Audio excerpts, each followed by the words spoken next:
Lawyers for E. Jean Carroll in her lawsuit against former President Donald Trump, who she says raped her at a department store decades ago, are expected to soon wrap up their case, perhaps as early as Thursday. Her attorneys have called her friends to the witness stand, a therapist, and 2 women who said Trump assaulted them in the past, all to bolster Carroll's claim.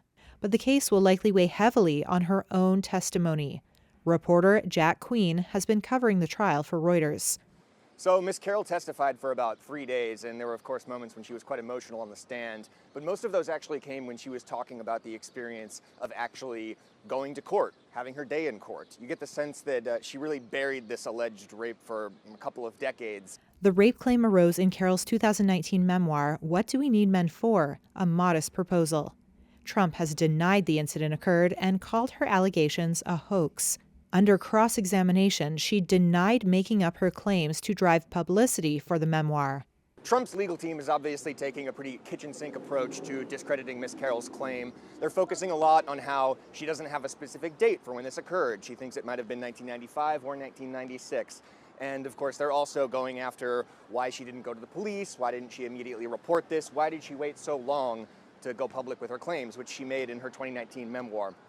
Now, they also claim that this whole thing, that she made up this entire story to gin up press and publicity for her book in 2019 and drive sales of that book. Now, Ms. Carroll says that the book was a dud anyway, but they claim that she made this whole thing up to make money.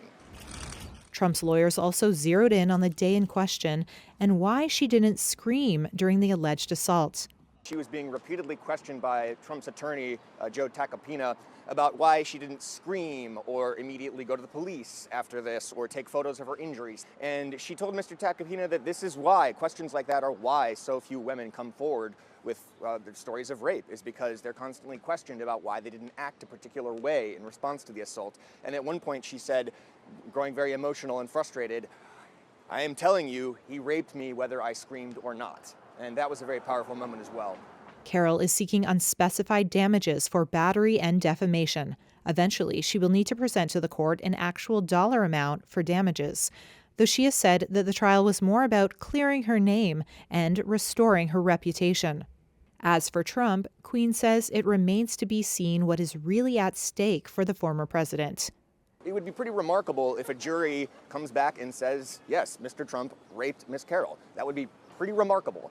But for him personally and for his political prospects, he's actually been using this case as a fundraising tool, essentially. Throughout the entire trial, his campaign has been sending out emails talking about how this is a hoax, that he's under attack, that Ms. Carroll is a political operative, of course, all allegations that she denies. And so it's conceivable that if the jury does find him liable for raping Ms. Carroll, that could actually be a boon for him in terms of fundraising and so forth. Because Carroll's case is civil, she must establish her claims by a preponderance of the evidence, meaning more likely than not. Her claims do not need to meet the tougher criminal standard of proof beyond a reasonable doubt. Trump is not required to appear in court, and Trump's lawyers told the judge they will not be calling any witnesses.